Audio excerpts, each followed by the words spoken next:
Welcome to Minerva, a monthly show where we discuss the mysteries.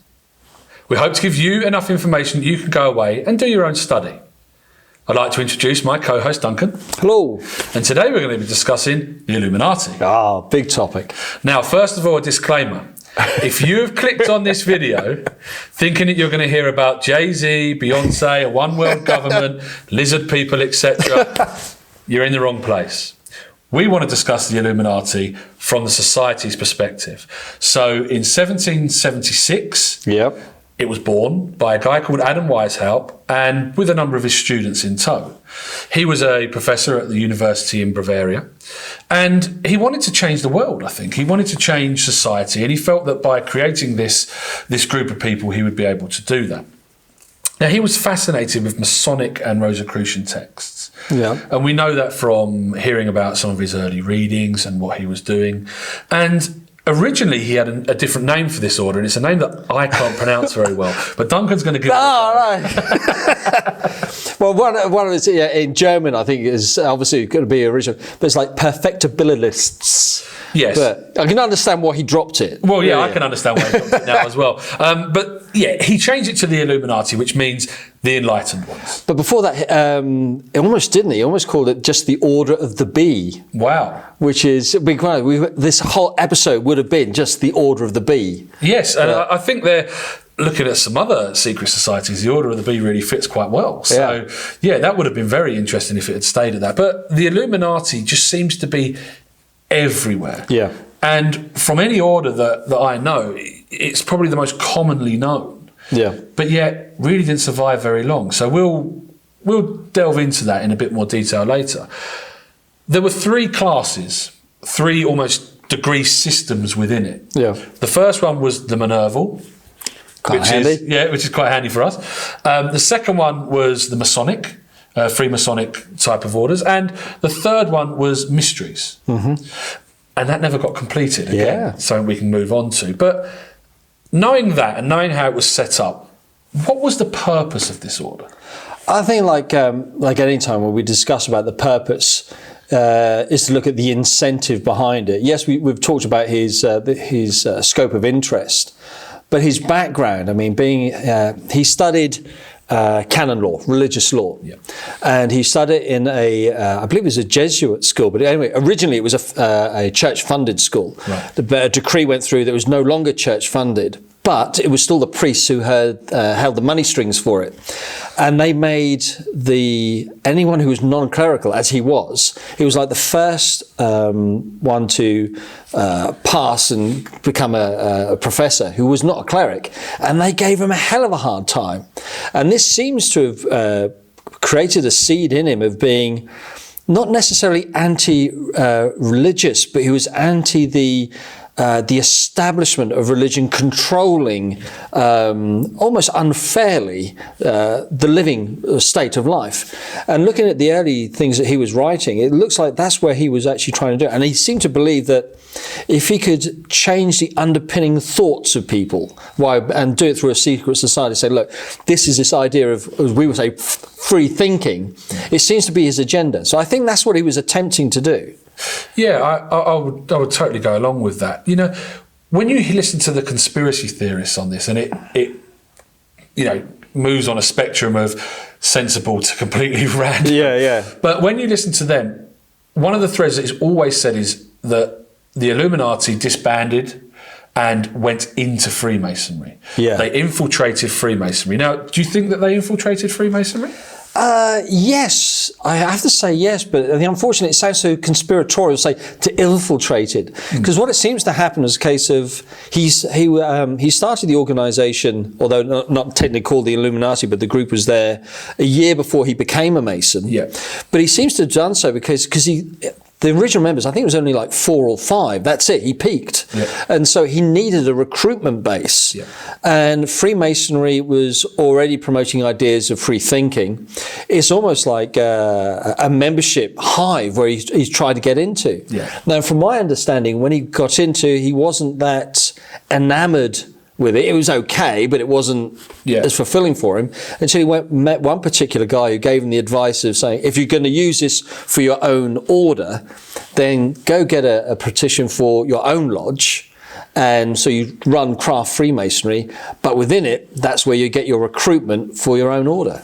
Yeah, when he joined Freemasonry, and to say it was about a year after he had set up the Illuminati, he only made it to Fellowcraft as well. Yeah. And obviously things were different then. I don't think people were given a degree so freely as they are now. But still, to only progress that far, there was obviously a reason behind that, which we're unaware of. But in joining, he met somebody, Adolf Carnegie, who was a driving force in Freemasonry at the time in Bavaria. He was, the sort of go-to guy who was doing lots of research, really interested in what he was doing. And Adam Weishaupt felt that this is someone that could really help the Illuminati. Yeah. So he joined, and of course brought members with him. He did, yeah. I think it was like someone in his 20s. He was a military officer, and it was just because of his station, he was influenced. Being an officer, he could get into higher classes of people. But he was actually virtually conned, wasn't he? Because he was told the sense of, look, we've got this order within an order, and there's higher mysteries. Join us, get recruits, and we'll introduce you to the higher mysteries. And they didn't exist. And eventually they had to say, look, actually, there aren't any. And can you help us write something? Yeah, he did, yeah. And apparently he was a really good ritualist. Yes, yeah, no, that's definitely said through when you read books about this and other literature about this. It's always said that he was a very good, almost a perfect ritualist. Yeah. So it would have been the right guy. Yeah. But later on, and certainly to do these further orders and these further degrees within it, he was putting them together, but that's when him and Weishaupt started to become at odds and actually started to clash heads a bit. Well, yeah, from my understanding, because of course with, how do you pronounce that? Carnegie, apologies, yeah. By that time, it was the Illuminati, it went from, I think by 1778, it got up to around about 600, and then getting up to, I think it was by peaking about 2,400, so like not soon after. It was then breaching off into different countries. And even then, there was some areas were taking the anti or the negative things towards religion as being, this is anti-religion. So in one part it was the Illuminati was developing in that side. Another part where the Catholicism was still strong, and therefore where Freemasonry requires belief in God, that was growing in another part. And it was only Carnegie who could actually hold the balance of politically doing it, which seems to put out the hierarchy of the Illuminati anyway, because there's this recruitment guy who seems to be doing better than everybody else. Yeah, and the members were banned from saying that they were members of the Illuminati as well, which is unlike Freemasonry. Again, it was, probably more shadowed then. People wouldn't be as open as they are maybe today. But they were completely banned from saying that they were members. So that's really hard to recruit. And the way that the degree system worked was that you would they would bring people in at quite a young age and quite early into their life, some at 14, we believe. And they would actually be brought in by somebody who was, I think they call them like a grandfather type figure, or and they bring them in. It's only them and that person that do that original ceremony. Yeah. So they don't find out anybody else in the order until they really swear that they're going to keep it secret and going to progress. Which I believe also is the case of where they had another one of their problems, because in one of the areas the membership was so young that when they started going to the next level, they were taking offices, but they were too, they weren't experienced enough as men to say, right, okay, we should manage these men. They just weren't knowledgeable enough, that social connection that maturity gives, which seems to be another problem the Illuminati face in this growth spurt that they had. Yeah. So what we do here with Minerva is try and give you the surface information so you can go away and do your own study. But the order only lasted about 10 or 11 years. Yeah. So how did it end? I mean, well, we've already discussed it. There's the part where we had different sections of it, some of being quite anti-religious, others being pro-religious, following the Masonic-like line. We also know that Carnegie, is that right? Yeah. Carnegie. He was nudged out of the way, which means you've lost your ritualist and also your person perpetuating your membership. Yeah. But of course, we then have the Rosicrucian order that already existed, almost following the same plane, but very much pro-spiritualism and a much more of a religious front. I mean, there was their influence. Yeah, that was the Golden and Rosy Cross. They existed at the same time, and there are letters going backwards and forwards between the two orders, basically saying we can't coexist and stop pinching our members, which is something we know that still happens today with esoteric orders. You know, you want the best guys for you. Yeah.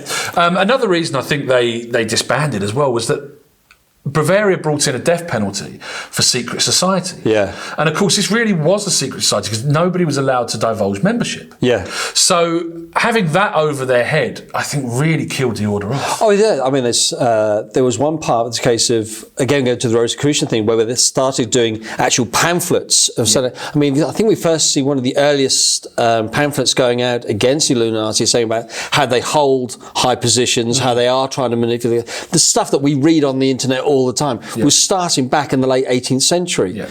But the ironic part is the elector, the Theodore, who's the one who authorised the edicts against them. Yeah. When they formed their Masonic lodge, they actually named it after him, saying it was like a fair counsel. And it's the guy who eventually signed their death penalty, saying, right, okay, if you're a member of this order, you're dead. Yeah, I mean, that was one of the interesting things they did to try and bring membership in, was to start that Masonic lodge, to bring other members through and then eventually bring them into the Illuminati, which is a very interesting idea, but again, didn't quite work.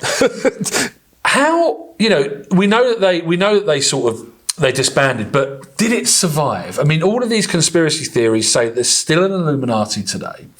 Did it survive? Did it branch off into Freemasonry and just go about its way, continuing just undercover? Well, I suppose to a certain degree, we have to accept the possibility. If someone's put so much effort to put in a structure of a group, if there's a group of people who know each other, and there is always that possibility it could go off. And there's certain aspects of idealism, even if it's going for the pro-religious or the anti-religious parts, those would have expanded, possibly under the same name, possibly under different ones. But to the level where we're looking at defining governments, I can't quite see it. But the interesting thing, that goes back to his very first statement, wasn't it? Saying about to change government, but by guidance, isn't it? By a sense of not actually by, but it can be interpreted as infiltration, but it's actually not. It's just saying about underlying inspiration. By influence, in the sense of trying to change people's opinions by your own actions. Yeah. I'm going to say, so from the moral front, no. Unfortunately, it's the immoral viewpoint that seems to be what does exist. Yeah. If it does. It was very, very symbolic, and actually looking more into this has reminded me just how symbolic the Illuminati were, and potentially that's why there is such a mystique around it, because you can look at the degrees and they're absolutely beautiful, and they are available in a book called The Secret School of Wisdom by Joseph Wages. If anybody is looking into this subject, that's a great place to start. There's also a new film recently which is called Illuminated, which again has lots of brilliant information in it about this, and experts probably far deeper in it than we are, who can give you some really good signs and where to look about searching more into this mystery. One thing we haven't covered, and is pretty clear, is the lizard people. Do we have to? Really? The Illuminati, most people know about it because of, certainly in England, know about it because of David Icke. David Icke came out and said there's these shape-shifting lizard people called the Illuminati and they run the world. It's fantastic. Some people write things and I am sane, because you put next up things, if you can actually publish that and still hold any level of credibility, it's incredible. Well, let's look for there is no documentation from our 10 years of the Illuminati of anyone successfully turning into a lizard. So I can't quite see that, to try to academically validate that in any way. But it's, what can you say? It's just crazy. I like David Icke, actually. What, for comic value? I enjoy the way he picks apart things. I don't agree with everything that David Icke says. When you say everything, how much of a fraction are we looking at? Yeah, there is a small proportion of it. And, I clearly understand that he's wrong about a lot of things, including Freemasonry. But as somebody that has wrestled with this and brought this in, he has created a massive storm about the Illuminati, which just isn't true. Right. And I think that's where this mystique has continued, and why people believe that celebrities are involved in the Illuminati and it's a much bigger order. And I still get Facebook and Instagram messages weekly of people trying to induct me into. Yeah, same here. It's incredible. I always like to reply to them and say, well, which chapter are you a part of? Because I'm already in. Oh, good one. I never thought of that. Yeah, that makes them squirm for a few moments. But it is a really interesting subject. And, it's something that I think the viewers can go away and really delve much deeper into. Oh, definitely. Even if, for my Mickey taking of David Icke, anything that produces the concept to question, even if it's inspired by something that seems so ridiculous, if it's made a conversation into a 10-year period of an idealistic idea, it's worth looking into. It's rewarding for that point. And from the Illuminati's perspective, for an order to only survive for 10, 11 so years, it's really had a massive impact. Yeah. In comparison to orders which have survived hundreds of years and most people don't know about. Yeah. It really has made its impact. So maybe some of the things that Adam Weiss helped set out to do originally have really come to fruition in a way. Thank you very much for watching. We'd love to talk to you in the comments and hear about what you think. Also, like and subscribe and follow us, because there are plenty of other videos on subjects like this. We look forward to seeing you again soon.